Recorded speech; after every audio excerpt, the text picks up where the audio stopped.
Boa noite, igreja, a graça e a paz de Cristo a cada um de vocês.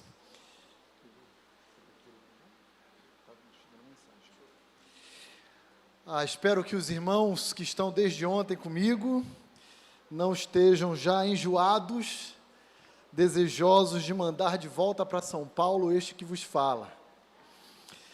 Tem sido um privilégio poder compartilhar a palavra de Deus, agora pela terceira vez em 2 dias. E é muito bom ver essa igreja, o crescimento que Deus tem dado a vocês. Eu estive aqui em outubro de 2022, e hoje eu posso dizer que já é uma outra igreja, 1 ano e 4 meses, 1 ano e 5 meses, após a minha primeira vinda aqui a Sul. Trago mais uma vez, um forte e caloroso abraço da Igreja Batista Vida Nova, em Indaiatuba, a cada um de vocês. Saibam que a nossa igreja ora, falei isso ontem, falei isso hoje pela manhã, mas para quem não esteve, eu gostaria que você saísse daqui sabendo que a nossa igreja tem orado constantemente pelos projetos de vocês e pela vida de vocês aqui em Açu.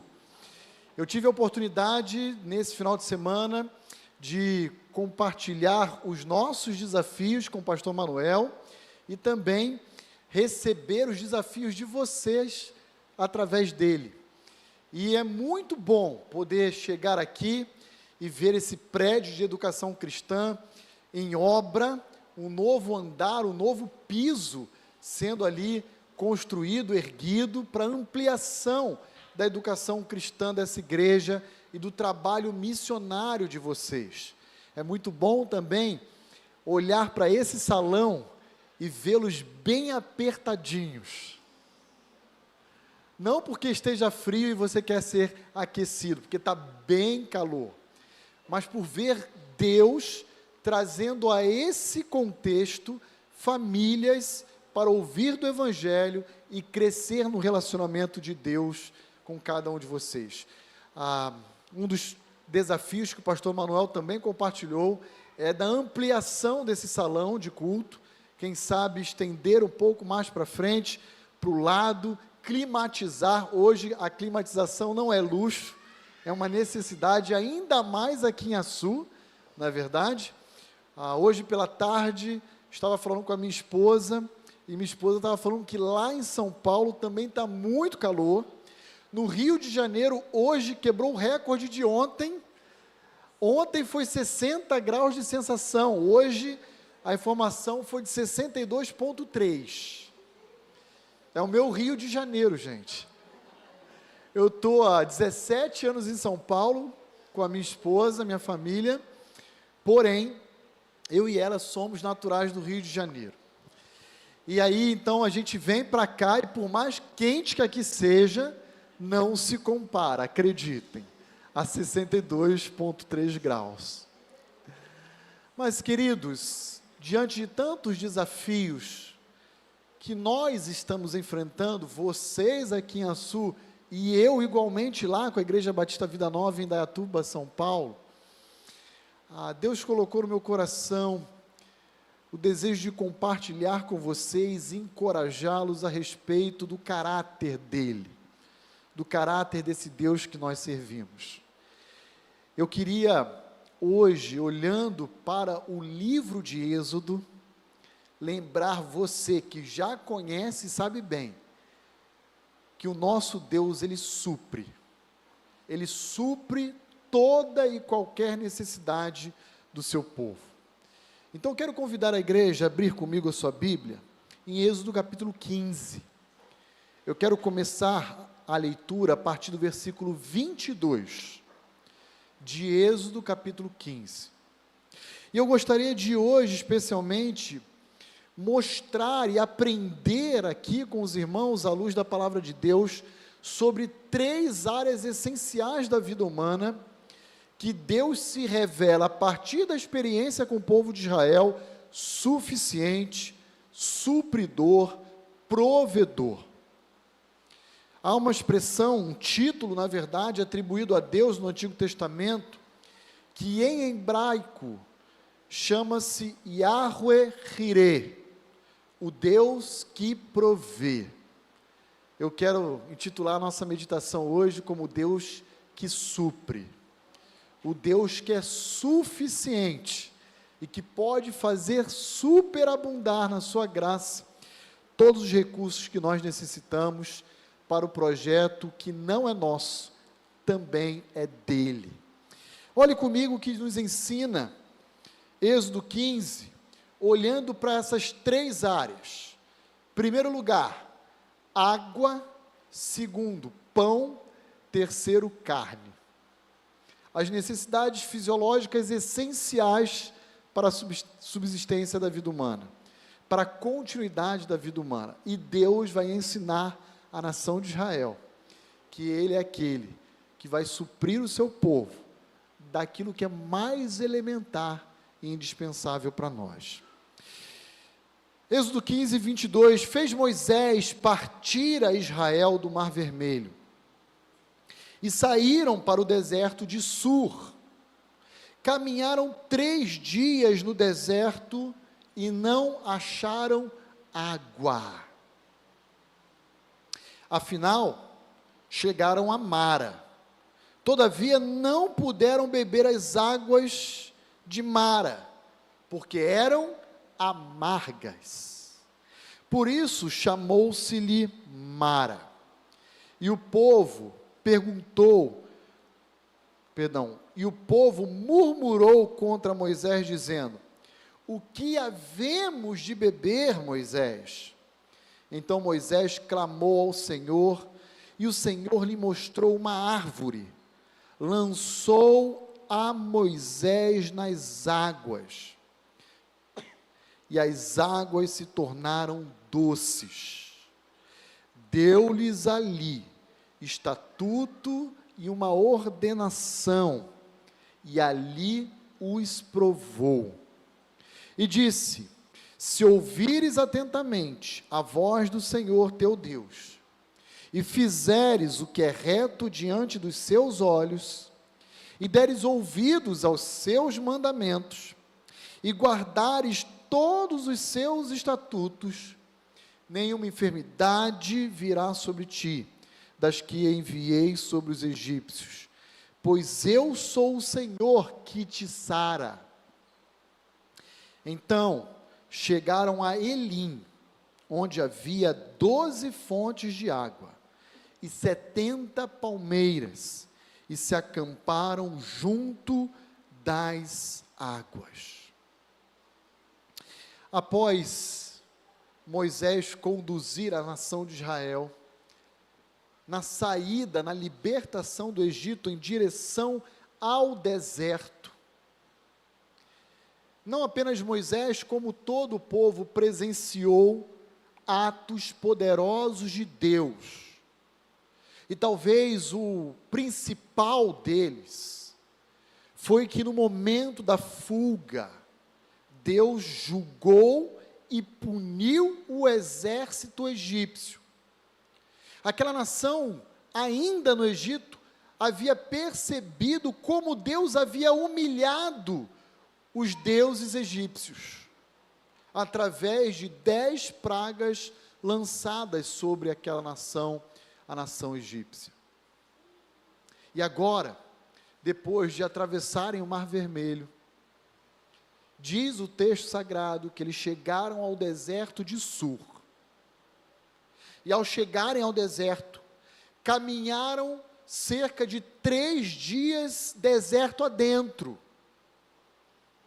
Estima-se que, como eram milhões de judeus, juntos, portando seus pertences pessoais, carregando animais consigo, aquele povo tenha talvez caminhado cerca de 15 a no máximo 20 quilômetros por dia, deserto adentro. Mas o fato é que agora, depois de 3 dias no deserto, aquela nação está exausta, e está seca, morrendo de sede. E aí então o texto que nós acabamos de ler nos fala que eles olham e veem uma fonte. E eles então correm até aquela fonte, para saciarem a sua sede. Mas ao beberem aquelas águas, não era uma água potável, era uma água saloba, uma água não bebível ao homem. E isso é, de fato, comum no deserto. Não existem muitas fontes, e as poucas fontes de água que existem são normalmente contaminadas pela salinidade da areia e pelos sais naturais da própria região. E aí, então, o resultado dessa frustração não é outro senão a murmuração. Aquele povo, então, se insurge contra Moisés e começa, literalmente, a praguejar. Moisés, então, recorre a Deus através da oração. Diz o texto, na minha versão, a Revista Atualizada, que ele clamou a Deus. E como resposta, Deus colocou diante dos olhos de Moisés uma árvore. Não sabemos qual tipo de árvore é aquela que apareceu aos olhos de Moisés, mas sabemos que Deus, através daquela árvore, realizou um outro ato sobrenatural. Moisés pegou aquela árvore e a lançou sobre aquelas águas. E adivinha qual foi o resultado? Aquelas águas amargas passaram a ser águas doces. Aquela fonte perdeu o seu nome de Mara e passou agora a ser uma fonte que saciaria a sede dos homens. E nós temos aqui diante de nós algumas lições e algumas verdades, algumas máximas que nós não podemos nos esquecer ao longo das nossas vidas.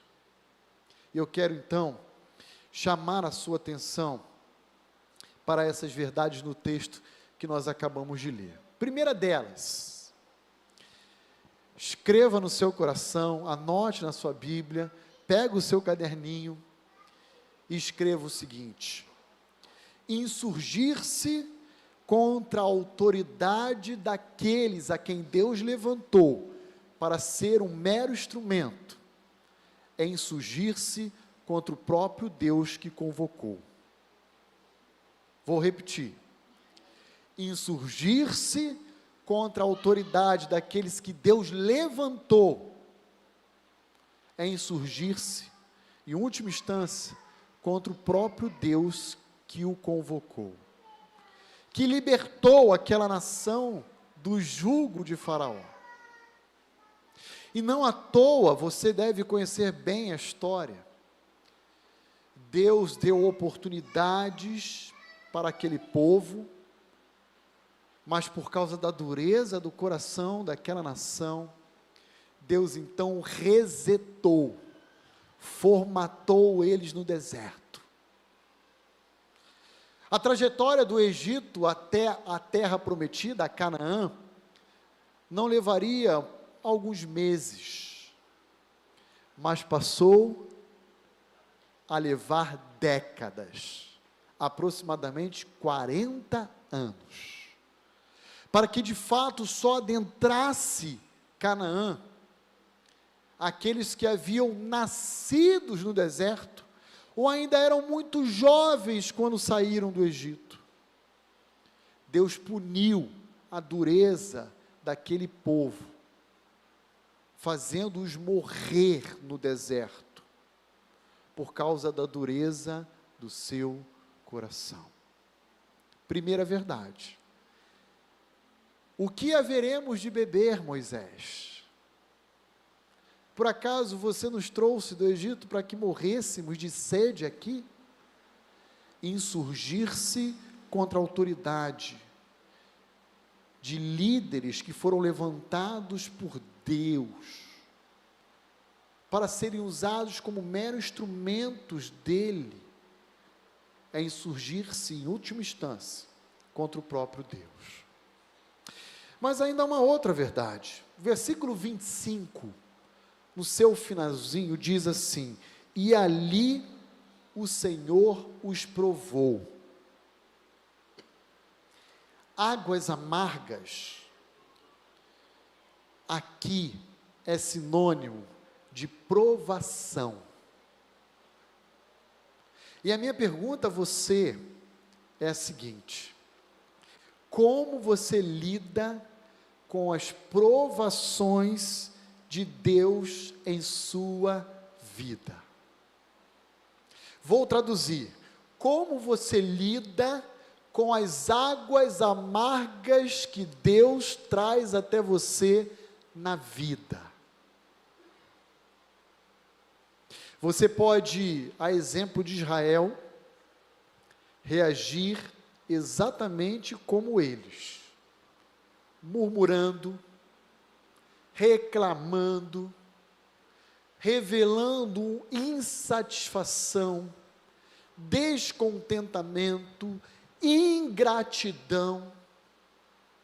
Ou você pode agir como Moisés, confiando na suficiência de Deus e na sua provisão. Deus curou aquelas águas amargas.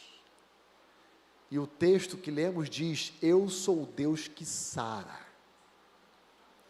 E Deus é perfeitamente capaz de curar a incredulidade presente no nosso coração. Talvez aqui entre nós, ou mesmo aqueles que nos acompanham nessa transmissão, estejam passando por provas. Eu estou. E há momentos em que a nossa oração é: Senhor, Tu és poderoso, Tu podes falar e algo acontecer. Então por que, Senhor, me permites passar por isso? Mas a nossa oração deve ser: Senhor, cura minha incredulidade. Não é o médico, não é o meu emprego, não são as pessoas que me sustentam, é o Senhor. Eu posso estar vivendo águas amargas, mas por favor, Senhor, transforma ela em doce, porque o Senhor é capaz. Uma terceira verdade que nós temos diante de nós é: provas são meios de aperfeiçoar a nossa fé e obediência em Deus. Não desperdice as provas. Aliás, mais de uma década atrás, um famoso pastor americano, e é possível que alguns aqui o conheçam, pelo menos de nome. O nome dele é John Piper. Ele foi diagnosticado com um câncer na próstata. E havia uma preocupação médica se aquele câncer já tinha se multiplicado, se espalhado através de metástase. Então, o médico mandou ele internar e passar imediatamente por uma cirurgia. E ele, na noite que antecedia a sua cirurgia, escreveu um artigo, que foi traduzido posteriormente para a língua portuguesa. E o nome do seu artigo era: Não desperdice o seu câncer. E ao ler aquele artigo, do início ao fim, o que John Piper disse era: use as provas para a glória de Deus. Em outras palavras, não reaja como os israelitas no deserto. Faça como Moisés. E isso nos leva para mais uma verdade. Quando tivermos diante de nós águas amargas, o que Moisés fez? Orou. Clame ao Senhor. aquele que é suficientemente capaz de transformar águas amargas em doce. Não lute a sua luta sozinho. Não ache que você é durão. Você precisa de Deus. E as provas são oportunidades, na verdade, em que Deus nos lembra disso. Olhe para mim, Roni, você precisa de mim. E eu então digo, Senhor, de fato, eu preciso de Ti. Fortalece-me, Senhor. Dá-me a Tua visão a respeito do meu problema, do meu desafio. Senhor, transforma esse cenário que eu tenho diante de mim. Senhor, opera um milagre, se a circunstância assim exigir. Pai, por favor, me ajude.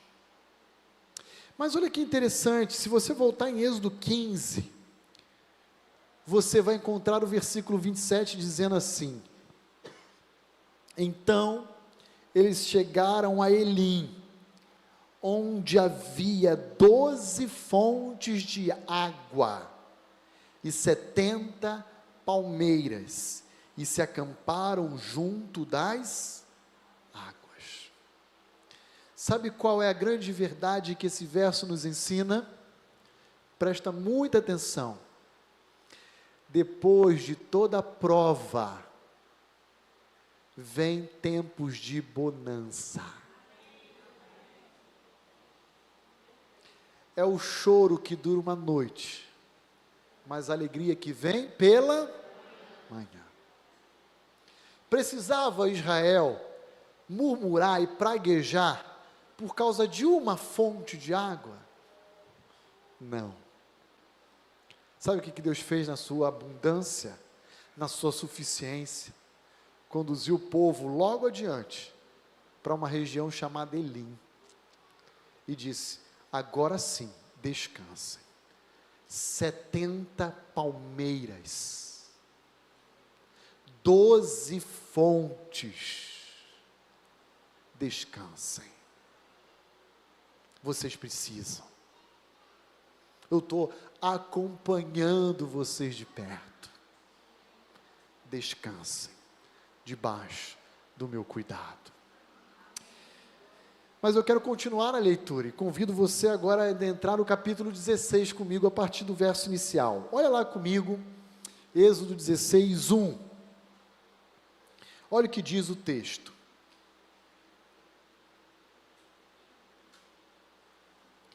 Partiram de Elim, e toda a congregação dos filhos de Israel veio para o deserto de Sim, que está entre Elim e Sinai, aos 15 dias do segundo mês, depois que saíram da terra do Egito. Toda a congregação dos filhos de Israel murmurou contra Moisés e Arão no deserto. Disseram-lhe os filhos de Israel, quem nos dera tivéssemos morrido pela mão do Senhor na terra do Egito. Quando estávamos sentados junto às panelas de carne e comíamos pão a fartar, pois nos trouxeste a esse deserto para matar de fome toda esta multidão, Moisés e Arão. Então disse o Senhor a Moisés, eis que vos farei chover do céu pão, e o povo sairá e colherá diariamente a porção para cada dia, para que eu ponha à prova se anda na minha lei ou não. Dar-se-á que ao sexto dia prepararão o que colherem, e será o dobro do que colhem cada dia.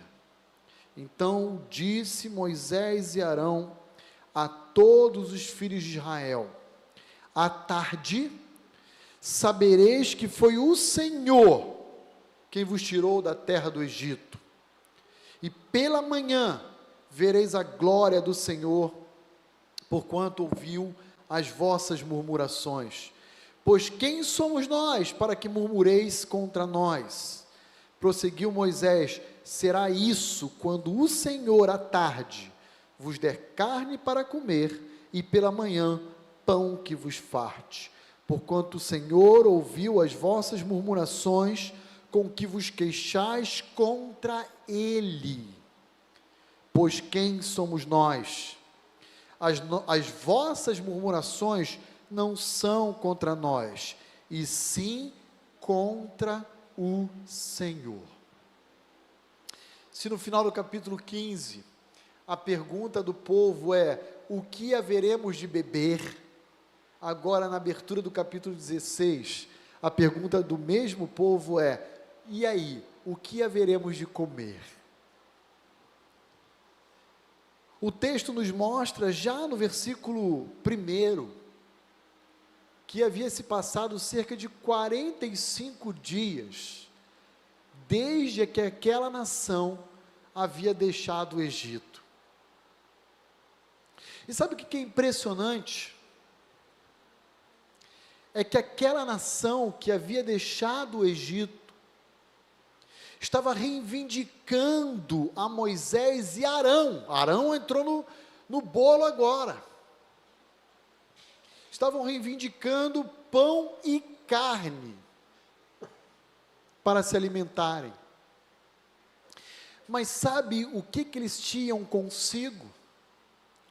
Animais que eles carregavam desde o Egito. Sabe o que isso nos ensina? Que aquele povo não queria matar os animais deles para comer. Eles queriam guardar o deles e receber de Deus pão e carne. E Deus quer ensinar aquele povo: sim, eu sou o suficiente, e darei a vocês o que vocês necessitam e querem. Irmãos, o coração do problema dos israelitas era exatamente o problema do coração deles. E qual era o problema do coração dos israelitas? Era o seguinte: eles estavam 45 dias aproximadamente longe da escravidão, mas eles só lembravam das panelas de carne. Eles não lembravam das surras, da opressão, do jugo de Faraó e da escravidão. Percebem isso no texto?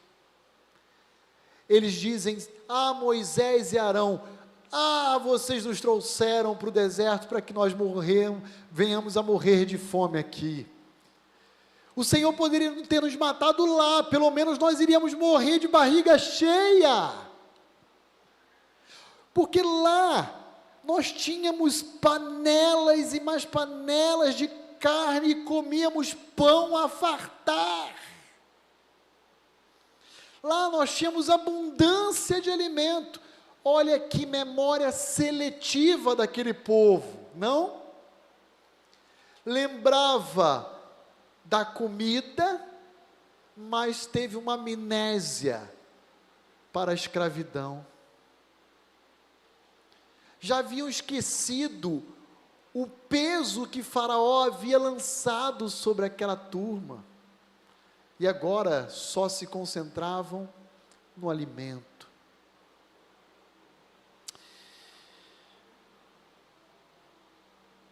Deus, mais uma vez, vai ouvir pacientemente o seu povo, e vai provar aquele povo. Eles haviam acabado de ver as águas de Mara se tornarem doces. Eles haviam acabado de ver Deus presente com o povo, durante o dia numa coluna de nuvem, durante a noite numa coluna de fogo. Mas isso não era suficiente. Então Deus diz a Moisés: eu vou dar pela manhã o meu maná, pão. E ao cair da tarde, vai ter churrasco. Eu vou mandar carne, codornizes, para que o povo se alimente. Mas tem uma condição. Sabe qual é a condição? Que eu vou provar ao meu povo, é que na sexta-feira, eu vou dar a porção dobrada. Mas de domingo a quinta, só vou dar a quantidade para um dia. Já avisa o povo, Moisés, para não guardar nada a não ser na sexta, porque no sábado não vou dar. Então sexta pode guardar para sexta e para sábado. Não é para guardar para 3 dias para domingo, não. É para sexta e para sábado apenas. E aí olha só o que acontece no versículo 19 e 20 de Êxodo 16. Disse-lhes Moisés: ninguém deixe dele para a manhã seguinte. Eles, porém, não deram ouvidos a Moisés. E alguns deixaram do maná para a manhã seguinte. Porém, o que deu com aquele maná? Bichos, e cheirava mal. E Moisés se indignou contra eles. O problema de Israel é a incredulidade. É não reconhecer que, ainda que eles estivessem no deserto, eles tinham ao seu lado o próprio Deus, conduzindo, protegendo, sustentando, guardando, preservando eles. O próprio ato de tentar guardar um pouco mais é, na verdade, a manifestação de um coração ansioso e desconfiado com a suficiência de Deus. Eu vou guardar porque vai que amanhã Deus fale. Então eu já tenho aqui para mim e para minha família. Vou guardar até para 3 dias. Adianta? Não. Porque Deus quer que a gente viva cada dia na dependência dEle, na suficiência dEle. E sabe por quê? Porque Ele é o Deus que supre. Ele é o Deus que provê.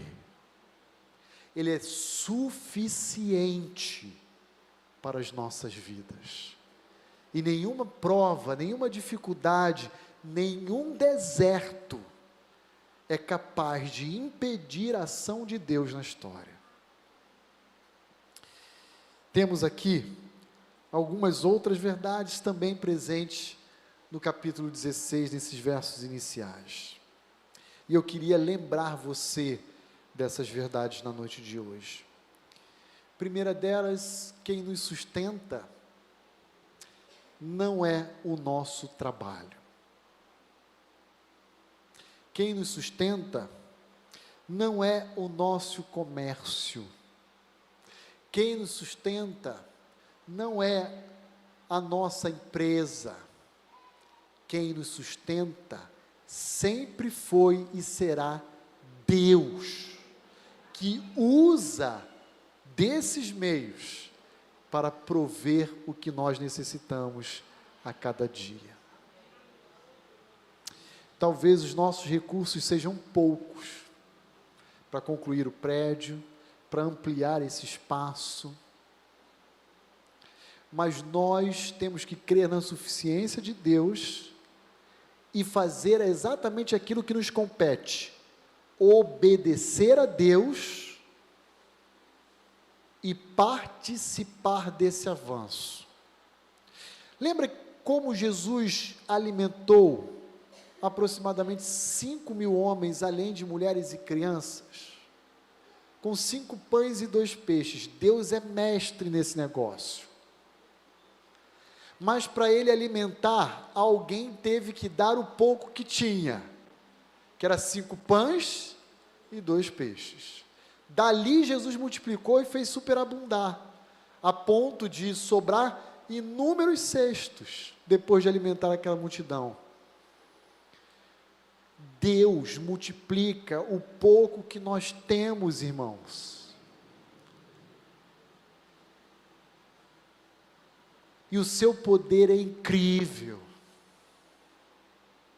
A sua ação é sobrenatural. Então lembre-se de que Deus quer usar a sua vida para fazer com que o reino dele avance aqui em Açu e nas regiões vizinhas. Por último,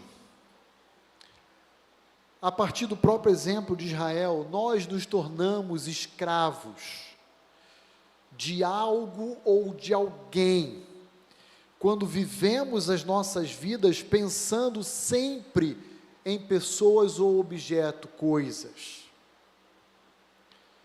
A nação de Israel murmurou, porque o que controlava o seu coração era a incredulidade em relação à suficiência de Deus.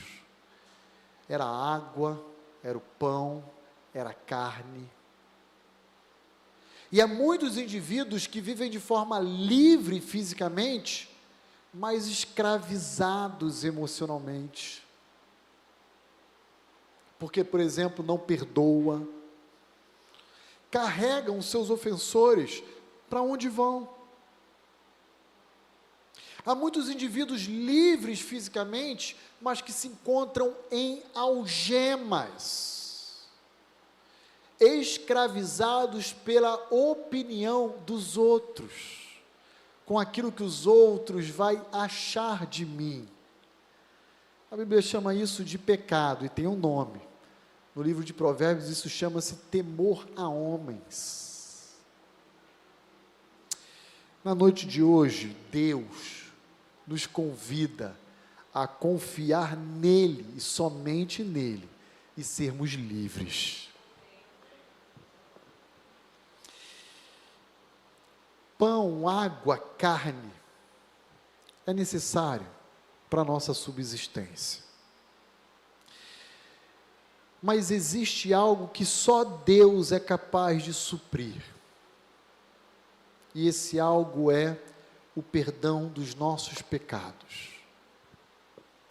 E Deus faz isso através de Cristo Jesus. A Bíblia fala que todos nós somos pecadores, estamos destituídos de qualquer relacionamento com Deus Pai, e o único mediador entre Deus e os homens é Jesus Cristo. Ele é o único capaz de perdoar os nossos pecados e nos reconciliar com Deus. Na noite de hoje, é possível que exista entre nós, seja através dessa transmissão, seja nesse salão, aqueles que ainda precisam ser supridos pela graça salvadora de Deus em Cristo Jesus. Na noite de hoje, o próprio Senhor Jesus o convida para ser o Senhor e Salvador da sua vida. Essa é a melhor decisão que qualquer ser humano pode tomar. Se você entendeu que você precisa desse suprimento inesgotável chamado Jesus, eu quero orar pela sua vida. Quero convidar a igreja a fechar comigo seus olhos e a, se possível, inclinar a sua fronte. Nós vamos orar. Mas eu quero também orar de uma forma muito particular por aqueles que na noite de hoje entenderam a sua condição de pecador e querem, num ato de fé, convidar a Cristo Jesus para ser o Senhor e Salvador da sua vida. Se você hoje entendeu essa mensagem, e quer se lançar aos braços de Jesus, eu quero orar pela sua vida. Enquanto toda a igreja está de olhos fechados, de cabeça baixa, eu pediria apenas que você levantasse uma das suas mãos onde você se encontrar. E eu vou identificar e vou orar pela sua vida. Se houver alguém entre nós, amém. Pode baixar, querido. Estou vendo a sua mão levantada, pode baixar. Deus o abençoe. Se houver alguém entre nós, na noite de hoje, é o Senhor Jesus que o convida. O pastor Roni não é capaz de salvar ninguém. Pastor Manuel não é capaz de salvar ninguém. Essa igreja não é capaz de salvar absolutamente ninguém. Só Jesus é capaz de salvar e transformar a sua vida. E Ele o convida na noite de hoje para ser o Salvador pessoal seu. Eu quero orar. Mais alguém na noite de hoje entendeu a sua necessidade por Cristo? Levante sua mão e eu vou orar por você onde você se encontra. Vamos orar? Obrigado, Senhor, pela suficiência do Senhor em nossas vidas. Como é bom servir a Ti. Nesse momento eu me recordo das palavras do salmista, que diz: fui moço, hoje sou velho, todavia nunca vi um justo mendigar o pão, nem a sua descendência. Isso tudo só é possível porque o Senhor é o nosso sustentador. Obrigado a Deus pela tua suficiência, pela tua graça. E nesse momento eu quero suplicar que abençoes essa igreja, na liderança do pastor Manuel. Que o Senhor continue trazendo os recursos necessários para o avanço da obra missionária aqui em Açu e nas regiões vizinhas. Que o Senhor continue levantando obreiros que amem a Tua palavra e que alcancem outras vidas. Mas, Senhor, eu também quero Te agradecer pela vida desse querido irmão, que compreendeu na noite de hoje a sua necessidade por Cristo. Eu quero pedir que graciosamente o Senhor escreva o seu nome no livro da vida, que ele possa encontrar nessa igreja uma genuína família, que o ame, que o acolha, que caminhe juntos de mão dadas e que o acompanhe. Senhor, muito obrigado, porque o Senhor foi certamente glorificado na noite de hoje, mais uma vez. Seja honrado, ó Deus, e que o Senhor escreva em nossos corações, mesmo diante de provas, que o Senhor é soberano sobre as nossas vidas. Amém. Amém. Muito obrigado mais uma vez pelo privilégio de estar com vocês, amada igreja. E lembre-se que nós estaremos lá em Indaiatuba, São Paulo, orando cada vez mais pelo avanço missionário aqui em Açu. Que Deus os abençoe.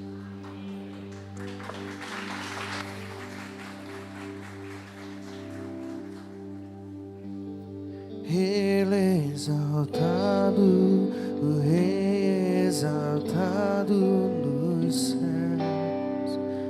Eu louvarei, Ele é exaltado, para sempre exaltado o teu nome.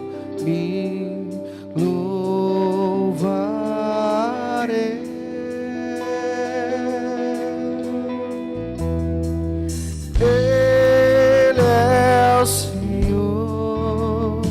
A verdade vai sempre reinar, terra e céus, glorifica o teu santo nome.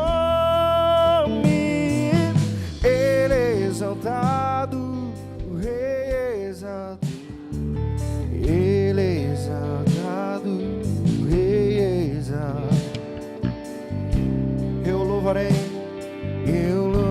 louvarei, Ele é exaltado.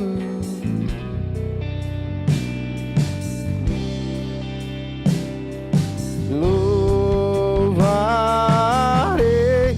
Diga aqui pra Ele somente: o Senhor é teu.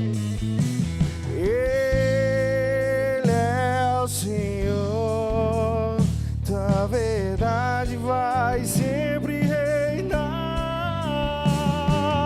Terra e céus, glorifica o teu santo nome. Ele é exaltado, o Rei é exaltado nos céus. Ele é o Senhor. Ele é o Senhor, tua verdade vai sempre reinar. Terra e céus, glorifica o teu santo nome. Ele é exaltado, o Rei é exaltado. Ele é exaltado, Ele é exaltado, o Rei é exaltado. Ele é exaltado, para sempre exaltado nos céus. A gente pode encerrar como um coral: Ele é o Senhor. É só a igreja.